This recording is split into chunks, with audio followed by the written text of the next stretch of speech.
Welcome back to the deep dive. Today we have a truly fascinating stack of sources, all pointing to this really fundamental question about biological time. It's a deep one. We're getting into gating coincidences detection in asynchronous commitments. Okay, let's unpack this. This deep dive, it sits right at the bleeding edge, doesn't it? It connects the fundamental limits of physics with the actual mechanics of the human brain. Right. We're really asking, what happens when that physical mechanism, the one that keeps our internal sense of now perfectly aligned, what happens when it just breaks down? And it's a stunning question because the findings confirm something deeply, deeply physical But it's not a metaphor. at all. Right. We're talking about specialized circuitry that has one single job to make sure all these complex streams of information sensory inputs, Mm-hmm. especially arrive at their destination at the exact same moment. To be interpreted correctly. Exactly.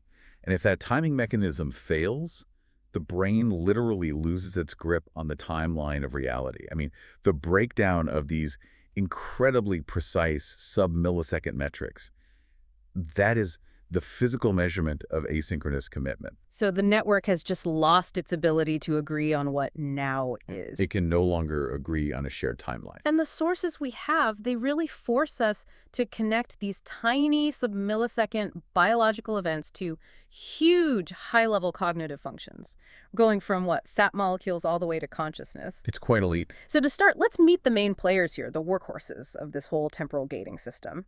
The layer 5 or L5 pyramidal neurons. Right, in the cerebral cortex. Our sources call them the giants among brain cells. Why that moniker? Well, they really earn it. These aren't lazy cells.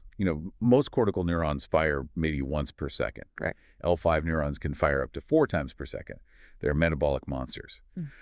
Collectively, they're responsible for a staggering 60% of all electrical impulses generated in the cortex when you are actively processing the world. So seeing, hearing, touching, 60% of that is them. It's them. So they're the central office, but they also have to deliver their messages across these huge distances in the brain. They're the long-haul truckers. Precisely.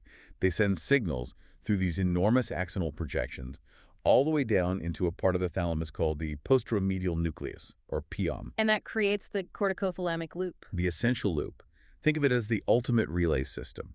In mice, it's vital for things like whisker exploration, feeling out the world. In humans, that same loop is critical for really complex cognitive tasks. So the L5 neuron fires, sends the signal down the line. The POM is the recipient. What's its job once the signal arrives? Its job is to be the ultimate quality control. It's a coincidence detector. A coincidence detector. Yeah.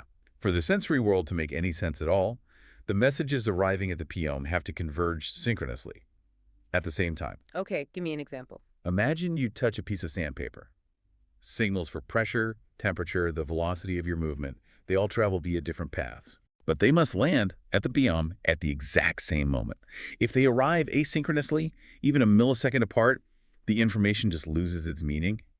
The brain can't commit to what just happened. And this need for synchronous arrival, this is where the gate comes in. We usually think of myelin as just insulation, right? Like electrical tape to make the signal go faster. That's the classic textbook view, but this research just elevates myelin's role so dramatically. It's not just about speed, it's about control. The myelin doesn't just accelerate the signal, it actively gates this critical coincidence detection. It's a fine-tuning mechanism for the timing. And here's where it gets really interesting because the research shows these L5 axons have myelin wrapped around them in a very particular way. A very particular way, especially on that first part of the axon, right where the signal kicks off. It's a structure that is absolutely designed for timing, not just raw speed. It's the physical commitment to the timeline. That's it. The integrity of that myelin, that fatty coating right at the start, dictates whether the sub-millisecond synchronicity can be met. If it's damaged, the whole system breaks down. So to figure out what happens when this gate fails, researchers used an experimental model treating mice with something called cuprizone to induce demyelination. Right, and they found something highly specific. What was that? The treatment was designed to mimic the damage you see in diseases like multiple sclerosis. And crucially, the damage was focused almost entirely on the myelin in the gray matter regions of the cortex. Not the deep white matter tracks, but the gray matter itself. Why is that distinction so important? Because that specific pathology, that's what mimics a very severe type of MS lesion in humans. It's the kind that is strongly associated with the worst cognitive prognosis. They weren't just damaging a generic wire, they were hitting the most sensitive, time-gating part of the neuron right at the source. So what happened to the signals, the ones heading to the POM? I imagine the data on their fidelity was pretty striking. It was catastrophic for temporal precision. First, the transmission just slowed down dramatically. But the bigger problem was that it became wildly inconsistent. Inconsistent, you mean jittery? Extremely jittery. The conduction velocity just plummeted. It went from about 1.1 meters per second in healthy axons down to a crawl, about 0.35 meters per second. That's a threefold reduction. That's the difference between feeling a hot stove instantly and feeling it a noticeable, agonizing moment later. Exactly. But it's the inconsistency, the jitter, that's the real enemy here. The spike timing variance just went through the roof. If you need 3 signals to arrive within a 2-millisecond window, and suddenly they're spread out over 10 milliseconds. The whole system just collapses. It collapses. And these L5 neurons, they naturally fire in these fast bursts, right? Around 200 hertz. How did the demyelination affect that? It just destroyed it. Wow. The failure rate for individual pulses within a burst, the little bits of the message, it skyrocketed. In the control neurons, it was minimal, maybe 6%. Okay, pretty reliable. Very. But after demyelination, it shot up to around 32%. Nearly a third of the intended message was just dissolving, gone. So it's less like a slow delivery and more like massive package loss. The signal might arrive, but the content is completely scrambled. It's unrecognizable. And the researchers used a fantastic analogy for this. They said losing the myelin on their first segment is like skipping the first black stripe of the barcode. Ah, okay. That first stripe is what the scanner needs to even register the sequence. Without it, the signal is just physiologically unrecognizable. It completely disrupts that communication loop. So what does that do to the POM, the receiver? If the inputs are all asynchronous and failing, what happens to that coincidence detector?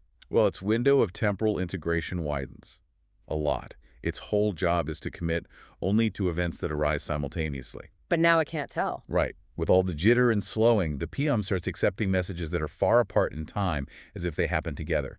The brain, as you said, loses track. And for the mouse, that's losing track of where its whisker touched something. For a person. For a person, this translates directly to the cognitive impairments we see in those MS patients. Problems with spatial orientation, with recall, with naming things. The brain just can't enforce a precise timeline for events anymore. Okay, let's pull back for a second. Before we dive into the tiny ion channel mechanics, we need to address this bigger picture of time itself. We do. It's a necessary step. We've established that biological survival hinges on this sub-millisecond timing. But our understanding of time from physics, well, it's a lot more flexible. And that's the tension, isn't it? We have to step away from this intuitive idea that time is a flowing river carrying us forward, that sensation of flow.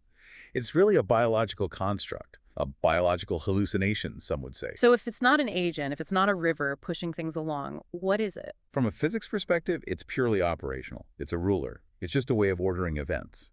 Saying time slowed the signal down is like saying inches built the house. The metric isn't the cause. Exactly. Inches measure the structure, they don't do the work. Time is just the bookkeeping system for physical change, for entropy. So what does that say about the neuron's need for such insane precision? If we connect this to the bigger picture, it shows that the brain, this biological machine, has to actively impose a rigid temporal structure on reality. The fact that it needs myelin to gate signals into simultaneous arrival confirms it. The brain doesn't just observe time, it actively manufactures a local, rigid now. And that now is completely dependent on the physical integrity of that myelin gate. That fragile, locally enforced structure, yes. Okay, so let's zoom back in, right down to the axon initial segment, the AIS, the launch site for the signal. What's the machinery in there that's responsible for all this precision? The AIS is where the temporal fate of the signal is really decided. And there are 2 critical ion channel components at play. First, you've got the Kv7 channels. The M current. The M current, right. They are packed densely in the AIS. Their job is to fine-tune everything, to regulate the availability of sodium channels by managing the resting potential. So they're like the governor on an engine. They keep the system stable and make sure that when it fires from a clean, calibrated starting point. That's an excellent analogy. They ensure fidelity. But the real surprise in the research comes from the other channels. The sodium channels?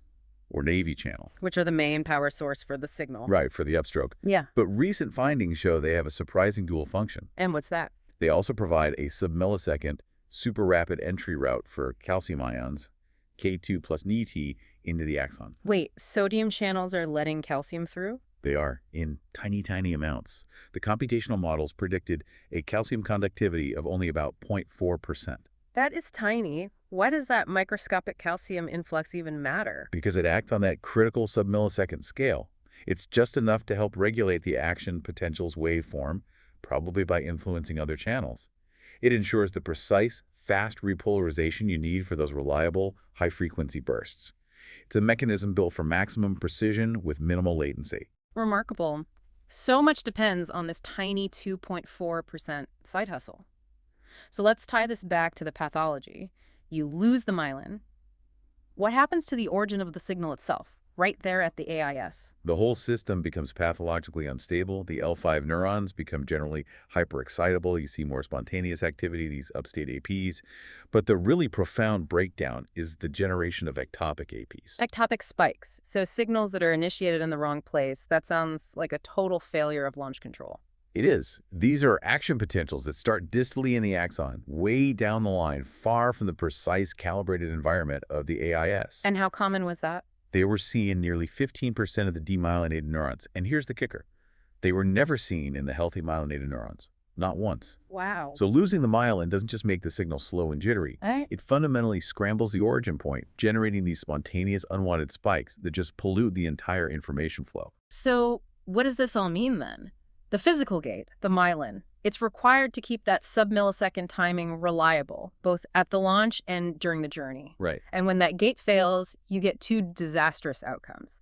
A delayed, jittery, unreliable delivery, Right. and you get spontaneous false signals being generated in the wrong part of the wire. That synthesis is perfect. It captures the core mechanism. Mm-hmm. Cortical myelin is absolutely necessary to ensure that synchronous arrival. When it fails, the integration window widens, the brain loses coherence, and that's when you see the cognitive deficits, the problems with orientation, memory. Yeah. It's all because the brain can't enforce a precise timeline anymore. This whole deep dive, it just forces you to confront this massive tension, doesn't it, between physical reality and biological necessity. Huge tension. The universe, according to physics, might exist in this static, flexible dimension, the block universe, where past, present, future all exist at once. But for the brain, for this biological machine, time must be manufactured as a rigid, precise, sub-millisecond structure. And myelin is the tool. Myelin is the tool we use to enforce that fragile local structure of now onto our experiences. And that leads to a final provocative thought for you to consider.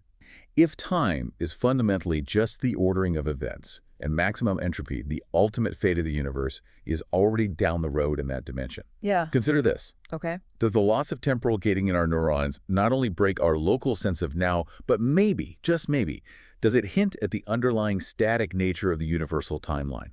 Does the failure of our biological clock start to reveal the universe's timeless, commitment-free reality?